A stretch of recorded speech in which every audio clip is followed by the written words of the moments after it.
மீனாட்சி முறுக்கு மந்த்ரா கடலை எண்ணெயில நானே பண்ணுது ஒரு சேலஞ்ச்.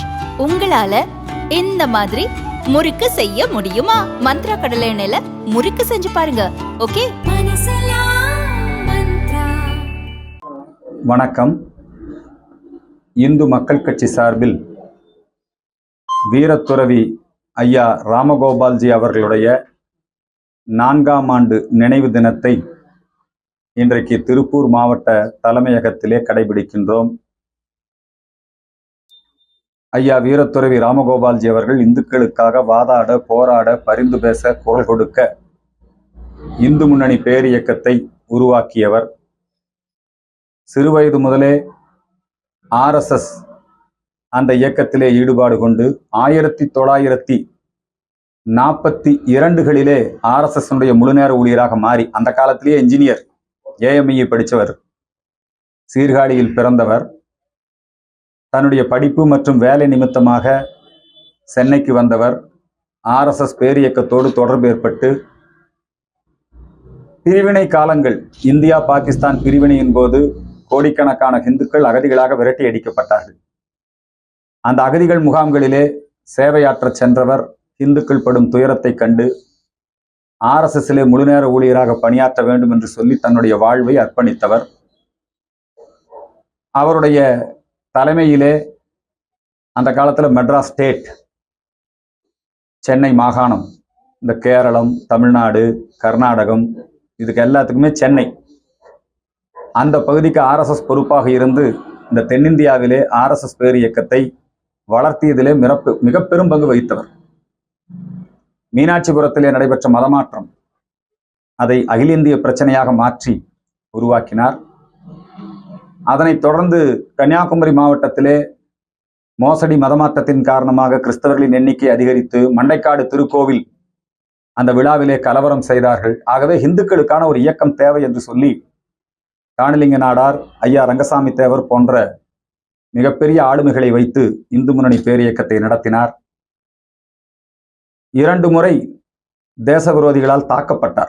கோவையிலே பொதுக்கூட்டத்திலே பேசிவிட்டு செல்லுகிற பொழுது அவரை பின்தொடர்ந்து சென்று வெட்டினார்கள்.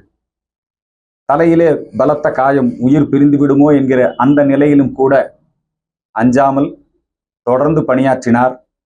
அந்த மண்டையில் அந்த எலும்பு அவருக்கு அப்படியே போயிருச்சு, அதனால அந்த காவி தொப்பி போட்டிருப்பார். இப்படி தமிழகம் முழுக்க அல்லும் பகலும் அயராது உழைத்த ஒரு மகான், தமிழகத்திலே ஹிந்து எழுச்சிக்கு வித்திட்டவர். அவருக்கு இந்த அரசாங்கம் செய்ய வேண்டிய மரியாதையை செய்ய வேண்டும், இந்து சமுதாயம் செய்ய வேண்டிய மரியாதையை செய்ய வேண்டும். யார் யாருக்கோ மணிமண்டபம் கட்டுறாங்க, எங்க பார்த்தாலும் கருணாநிதி சிலைகளா வச்சுக்கிட்டு இருக்கிறாங்க. கருணாநிதிக்கு கோட்டம் வேற கட்டுறாங்க. திருவாரூர்ல ஒரு கோட்டம், கும்பகோணத்துல ஒரு கோட்டம். ஐயா வீரத்துறவி ராமகோபாலன் அவர்களுக்கு அவர் நினைவாக ஒரு மணிமண்டபம் அமைக்கப்பட வேண்டும். வீரத்துறவி ராமகோபாலன் அவர்களுக்கு மத்திய மாநில அரசுகள் உரிய மரியாதை கொடுக்க வேண்டும். மத்திய அரசு, கருணாநிதிக்கெல்லாம் நாணயம் வெளியிடுறாங்க, மத்திய அரசு, பிஜேபி அரசு. எங்கள் ஐயா வீரத்துறவி ராமகோபால்ஜி அவர்களுக்கு பாரத் ரத்னா விருது வழங்க வேண்டும் என்கிற கோரிக்கையை இந்த நேரத்திலே முன்வைக்கின்றேன். தொடர்ந்து இந்துக்களுக்காக வாதாட, போராட, பரிந்து பேச, குரல் கொடுக்க என்கின்ற வீரத்துறவியின் வழியிலே இந்து மக்கள் கட்சி இயக்கும், பயணிக்கும் என்கின்ற சபதத்தை இப்பொழுது எடுத்துக்கொள்கிறோம். திருப்பூர் மாவட்டத்திலே வங்கதேசக்காரர்கள், இந்திய நாட்டின் குடிமகன்கள் அல்ல அவர்கள். வங்காளம், வங்கதேசம் குழப்பிக்க கூடாது. மேற்கு வங்கம் இந்தியாவின் ஒரு மாநிலம், மம்தா பானர்ஜி முதலமைச்சர். கிழக்கு வங்கம் என்பது தனி முஸ்லிம் நாடு. அந்த வங்கதேசத்திலே இருந்து சட்டவிரோதமாக இந்தியாவிற்குள்ளே ஊடுருவுகிறார்கள் என்று சொல்லி நம்முடைய அஸ்ஸாம் மாநில முதலமைச்சர் ஹேமந்த் குமார் பிஸ்வாஸ் அவர்கள் வங்கதேசத்திலே மாணவர் போராட்டம், அதைத் தொடர்ந்து இந்துக்கள் மீது தாக்குதல், அதைத் தொடர்ந்து அந்த வங்கதேச அதிபர் ஹசீனா தப்பி ஓடி வந்து நம்முடைய இந்தியாவிலே சரண் புகுந்துள்ளார். வங்கதேசத்திலே கோயில்கள் சூறையாடப்படுகின்றன. இத்தகைய நிலையிலே ஏற்கனவே 1 கோடிக்கும் மேற்பட்ட ஊடுருவல்காரர்கள், சட்டவிரோத குடியேறிகள் வங்காள தேசத்திலிருந்து இந்தியா முழுக்க வந்திருக்கிறாங்க. இது அஸ்ஸாம், வங்காளம், மும்பை, இங்கெல்லாம் மிகப்பெரிய பிரச்சனை. தமிழகம் வரைக்கும் ஊடுருவி இருக்காங்க.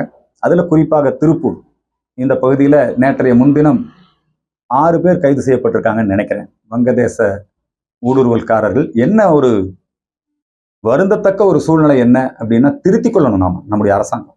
எச்சரிக்கை செய்திருக்கிறார். இந்த மாதிரி வங்கதேச ஊடுருவல்காரர்கள் குறித்து நாடு முழுக்க எச்சரிக்கையாக இருக்க வேண்டும், குறிப்பாக தமிழகத்தில் எச்சரிக்கையாக இருக்க வேண்டும் என்று ஒரு மாநில முதலமைச்சர் கடிதம் எழுதியிருக்கிறார். இங்கே 6 பேர் கைது செய்யப்பட்டிருக்கிறார்கள். அவர்களுக்கு தேவையான ஆதார் அட்டை எல்லாம் இங்க இருக்கிறவர்களே, உள்ளூர்காரர்களே தயார் பண்ணி கொடுத்திருக்காங்க. எனவே இந்த வங்கதேச ஊடுருவல்காரருடைய பிரச்சனைகளை அரசாங்கம், மத்திய அரசு, அங்க பார்டர்ல ஊடுருவி வர்றவங்களும் அவங்க கவனிக்கணும். ஏன்னா இங்க இருக்கிற இண்டி கூட்டணி கட்சி எல்லாமே இந்த ஊடுருவல்காரர்களுக்கு ஆதரவா இருக்காங்க. கம்யூனிஸ்ட்காரன், திரிணாமுல் காங்கிரஸ்காரன், இவங்க தான் அவங்களுக்கு ஆதார் அட்டையெல்லாம் வாங்கி கொடுக்குறது. இங்க தமிழ்நாட்டிலையும் அத்தகைய சூழ்நிலை தான் இருக்கிறது. அவர்கள் இங்கே வந்து பல்வேறு விதமான சதி வேலைகளில் ஈடுபட்டு இருக்கிறார்கள் என்பது கடந்த காலத்துடைய வரலாறு. திருப்பூர்ல இது ஒரு அற்புதமான தொழில் நகரம். இந்த இடத்திலே வங்கதேச ஊடுருவல்காரர்கள் அதையெல்லாம் கண்டறிந்து உரிய நடவடிக்கை எடுக்க வேண்டும். மாநில முதலமைச்சர் இதிலே கவனம் செலுத்த வேண்டும்.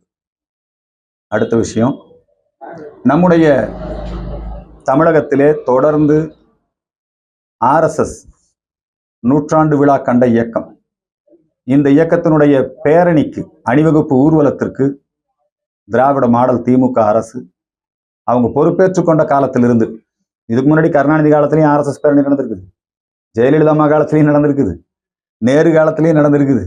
எங்கேயுமே RSS பேரணியால எந்த பிரச்சனையும் வந்ததில்லை. ஆனா இப்ப மு.க. ஸ்டாலின் அரசு பொறுப்பெடுத்துக் கொண்ட பிறகு வேண்டுமென்றே உள்நோக்கத்துடன் நீதிமன்றம் சென்று நீதிமன்றமே அனுமதி கொடுத்தாலும் இழுத்தடிப்பது, பேரணியை நடத்த விடாமல் தடுப்பது, பேரணிக்கு போட்டியாக RSS அணிவகுப்புக்கு போட்டியாக விடுதலை சிறுத்தைகளை வைத்து மனுநீதி புத்தக விநியோகம், கம்யூனிஸ்டுகளை வைத்து மனித சங்கிலி பேரணி, 500 இடத்துல மனித சங்கிலிக்கு அனுமதி ஆகும். தொடர்ந்து இத்தகைய அவல நிலை இன்றைக்கு ஏற்பட்டிருக்கிறது. வரக்கூடிய விஜயதசமி தமிழ்நாட்டிலே 60 இடங்களிலே RSS அணிவகுப்பு ஊர்வலம் நடத்துவதற்கு திட்டமிடப்பட்டு இப்பவே நீதிமன்றத்தை அணுகியிருக்காங்க. ஏன் கொடுக்கல அப்படின்னு சொல்லி கேட்கறாங்க நீதிமன்றம். அவங்க கவர்மெண்ட்டுக்கு நோட்டீஸ் போட்டிருக்காங்க. அநேகமாக நீதிமன்றம் அனுமதிக்கும். சீப்பை ஒழிச்சு வச்சா கல்யாணம் நின்று போகாது, நிச்சயமாக பேரணி நடக்கும். நல்லதுதான், தடைகளை தாண்டி வளர்ந்து கொண்டிருப்பதுதான் RSS. ஆகவே இந்த அரசாங்கம் RSS பேரியக்கத்தை கண்டு அச்சப்பட தேவையில்லை. RSS பல நேரங்களிலே திமுகவோடு இணைந்து வேலை செய்திருக்கிறார். இந்திரா காந்தி நெருக்கடி நிலைமை அறிமுகப்படுத்திய பொழுது, திமுக அரசு டிஸ்மிஸ் செய்யப்பட்ட போது, நெருக்கடி நிலைமைக்கு எதிரான போராட்டத்திலே தமிழகத்திலே RSS கருணாநிதி அவர்கள் மற்றும் திமுகவினரோடு இணைந்து நாங்கள் வேலை செய்திருக்கிறோம். RSS ஒன்றும் திமுகவுக்கு விரோதமான இயக்கம் அல்ல, அதிமுகவுக்கு விரோதமான இயக்கம் அல்ல. RSS ஒரு அரசியல் சார்பற்ற இயக்கம், ஒரு கலாச்சார பண்பாட்டு சேவை இயக்கம். மக்கள் எந்த பகுதியிலே எந்த பேரிடர், இயற்கை பேரிடரிலே பாதிப்பு ஏற்பட்டாலும், நிலச்சரிவா இருக்கலாம், புயல் மழை வெள்ளப்பெருக்காக இருக்கலாம், பூகம்பமாக இருக்கலாம், முதல் சேவை RSS தான். ஆகவே இந்த சேவை அமைப்பு, அதனாலதான் நேரு அவர்களே இதை பாராட்டி, இன்னைக்கு ராகுல் RSS குறித்த அவதூறான கருத்தை பரப்புகிறார். நேரு அவர்களே RSS 1963 இந்திய சீன யுத்தத்தின் பொழுது RSS செய்த சேவைகளை பாராட்டி 3000 பேர் குடியரசு தின அணிவகுப்பிலே பங்கெடுத்துக் கொண்டார். ஆனா இங்க தமிழ்நாட்டுல இப்ப இந்த இந்தி கூட்டணி கட்சியினர் RSS பேரணி நடக்கக்கூடாது என்று சொல்வது ஜனநாயக விரோதமானது, சட்ட விரோதமானது. தமிழகம் சங்கிகளின் பூமி. தமிழகத்திலே RSS பலமாக வேரூன்றி கொண்டிருக்கிறது. ஆகவே அந்த பொறாமை காரணமாக இத்தகைய நடவடிக்கைகளை மேற்கொள்கிறார்கள். இதை மீண்டி RSS பேரணிக்கு அனுமதி கிடைக்க வேண்டும். இந்த திருப்பூர் மாவட்டம் மட்டுமல்ல, பொதுவாக கொங்கு மண்டலமே மத்திய அரசாங்கம் மேற்கொண்ட வளர்ச்சி திட்டங்களால், புதிதாக கொண்டு வந்த சட்டங்களால் பெரிய அளவிலே வளர்ச்சி கண்டிருக்கிறோம். 33 வழிகளிலே மத்திய மாநில அரசுகள் அவங்க வரி வசூலித்து கொண்டிருந்தார்கள்.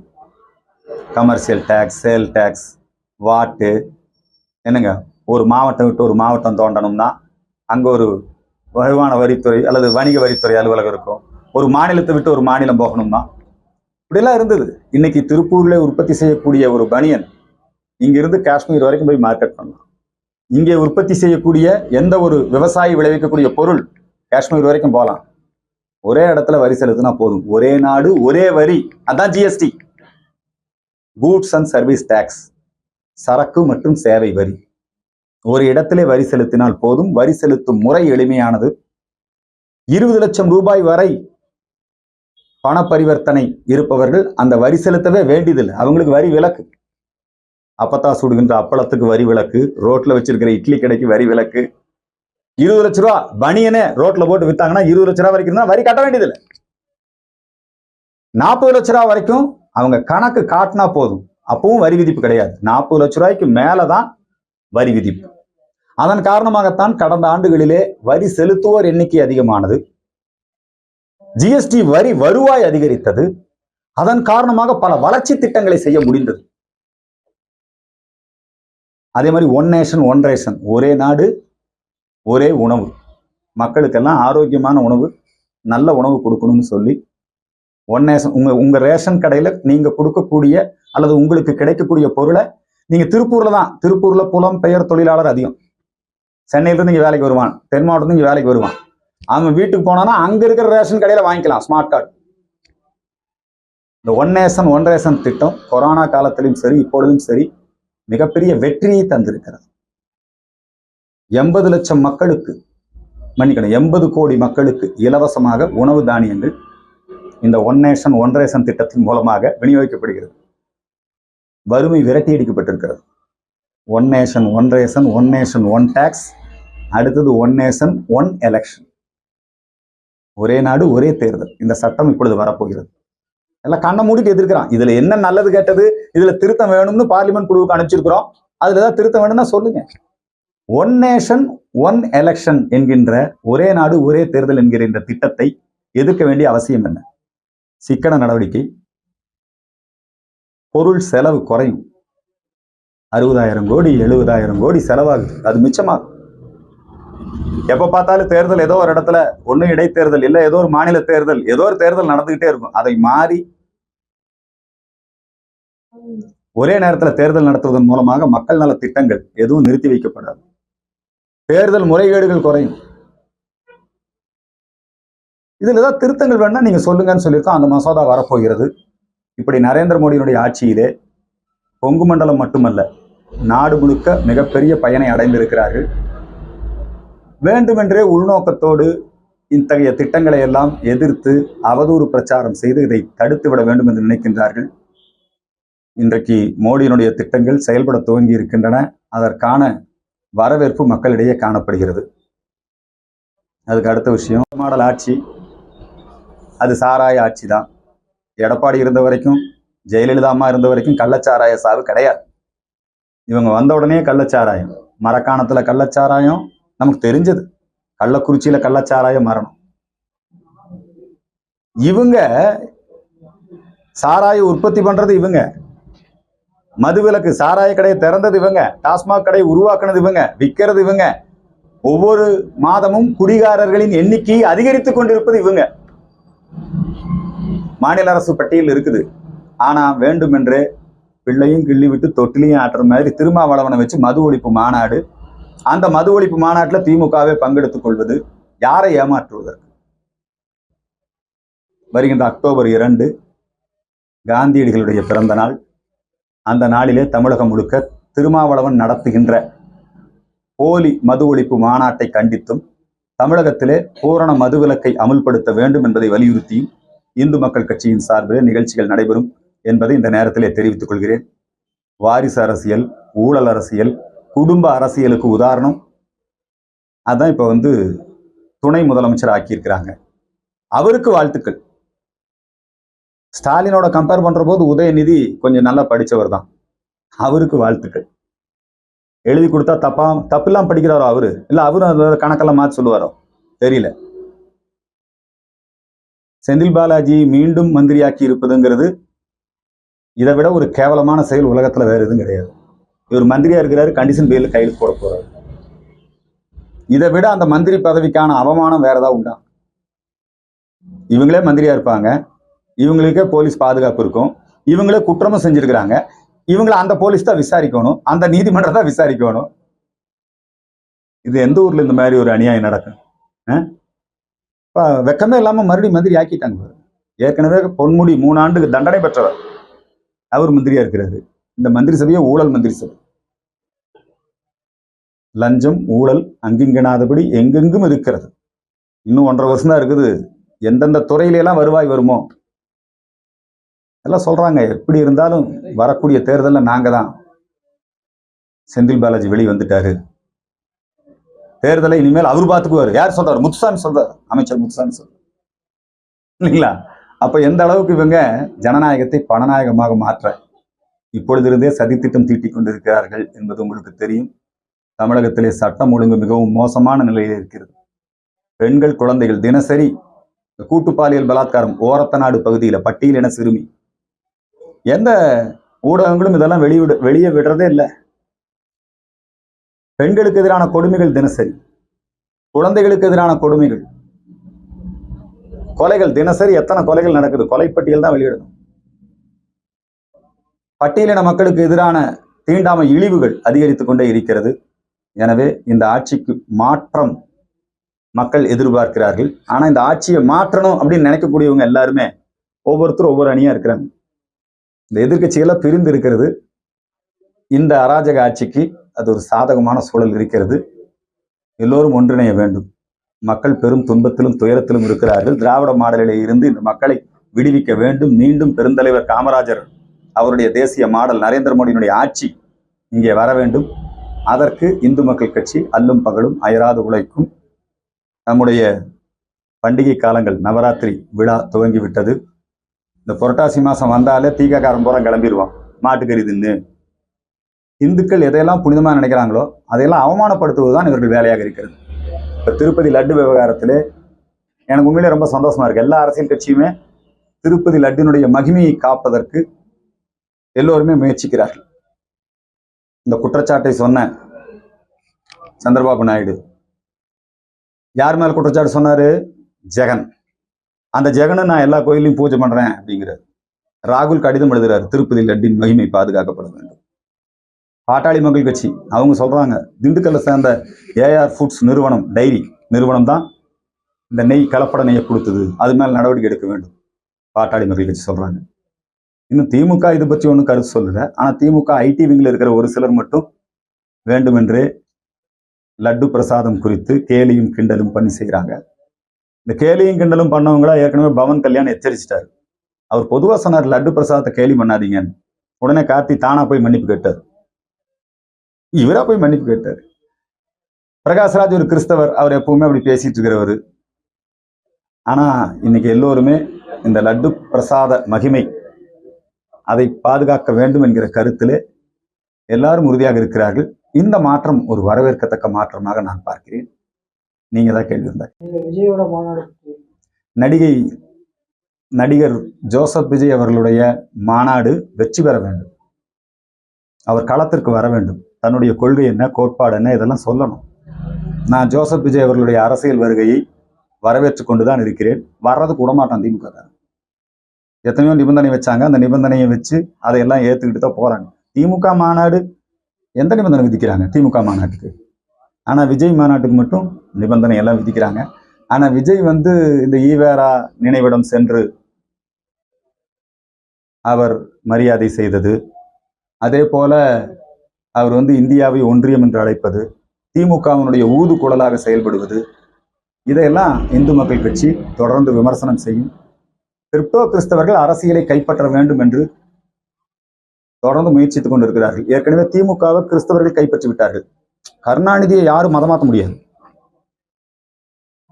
கம்யூனிஸ்டாக்க முடியாது, அவரை தீக்காவாக்க முடியாது, அவரை கிறிஸ்தவனாவோ முஸ்லீமாவோ மாற்ற முடியாது. அவர் வேணா எல்லாத்தையும் அவருக்கு ஆதரவா மாத்திக்குவார்.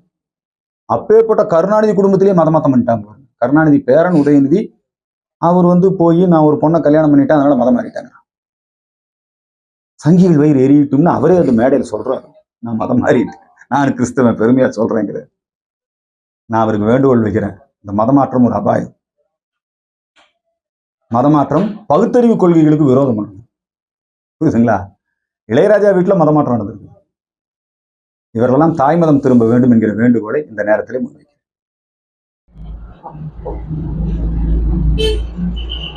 இஸ்ரேல் பாலஸ்தீனம் இந்த 2 நாடுகளுக்கு மத்தியிலான யுத்தம், பாலஸ்தீனத்திலே இருக்கக்கூடிய ஹமாஸ் அமைப்பு, இஸ்லாமிய பயங்கரவாத அமைப்பு,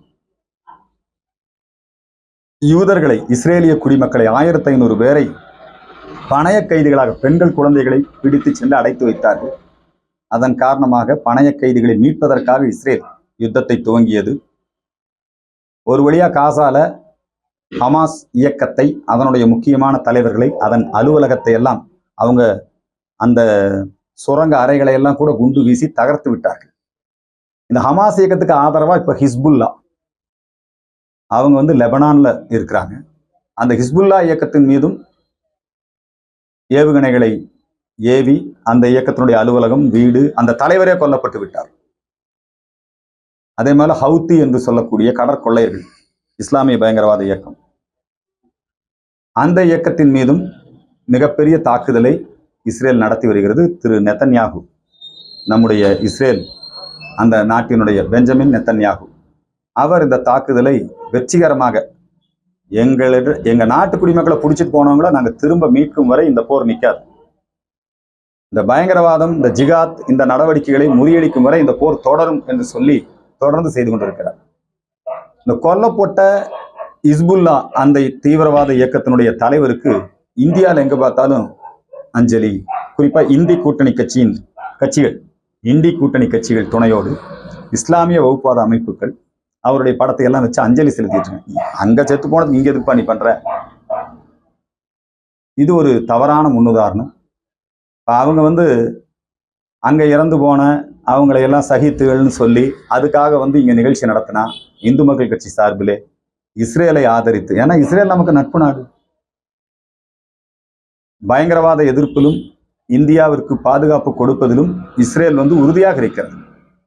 அதனால இந்த இஸ்ரேலுக்கு ஆதரவாக நாங்களும் நிகழ்ச்சிகள் நடத்த துவங்குகிறோம் என்பதை இந்த நேரத்திலே தெரிவித்துக் கொள்கிறோம். காஷ்மீர்ல அந்த ஹிஸ்புல்லா தலைவருடைய மரணத்துக்கு ஊர்வலம் போறாங்க. திருவல்லிக்கேணியில பேனர் வச்சிருக்கிறான் மசூதி முன்னாடி. எல்லா முஸ்லீமும் அப்படி போக மாட்டான், கம்யூனிஸ்டுக்காரன் தான் போய் தூண்டி விடுவான். ஹமாஸ் இயக்கத்துக்கு ஆதரவா கம்யூனிஸ்ட்காரன் தான் போராடுறான். தமிழ்நாட்டிலையும் சரி, கேரளத்திலையும் சரி. அங்கிருந்து ஹமாஸ் இயக்கத்து தலைவன் கேரளால இவங்க நடத்தின போராட்டம், சேவ் பாலஸ்தீன், சேவ் சிரியா, அந்த போராட்டம் எல்லாம் நடத்துறதாருன்னா கம்யூனிஸ்டுக்காரன், தீகாக்காரன். இவனுக்கு தான் போய் நல்ல முஸ்லீம்களை கெடுக்கிறான். இந்திய முஸ்லீம்களை கெடுப்பது இது ரொம்ப தப்பான ஒரு முன்னுதாரணம். திராவிடர் கழகம், கம்யூனிஸ்டுகள், இந்தி கூட்டணி கட்சியினர் வேண்டுமென்றே உள்நோக்கத்தோடு இஸ்லாமிய வகுப்புவாத அமைப்புகளோடு கூட்டணி அமைத்து பயங்கரவாதிகளை ஆதரிப்பது என்பது கண்டிக்கத்தக்கது. இஸ்ரேல் பயங்கரவாதத்திற்கு எதிராக, மனித குலத்தை காப்பதற்காக பெண்கள், குழந்தைகளை கடத்தி போய் சித்திரவதை செய்கின்ற ஹமாஸ் இயக்கத்திற்கு எதிரான நடவடிக்கையை மேற்கொண்டு வருகிறது. அவர்களுக்கு நாங்கள் எங்களுடைய ஆதரவை தெரிவித்துக் கொள்வோம்.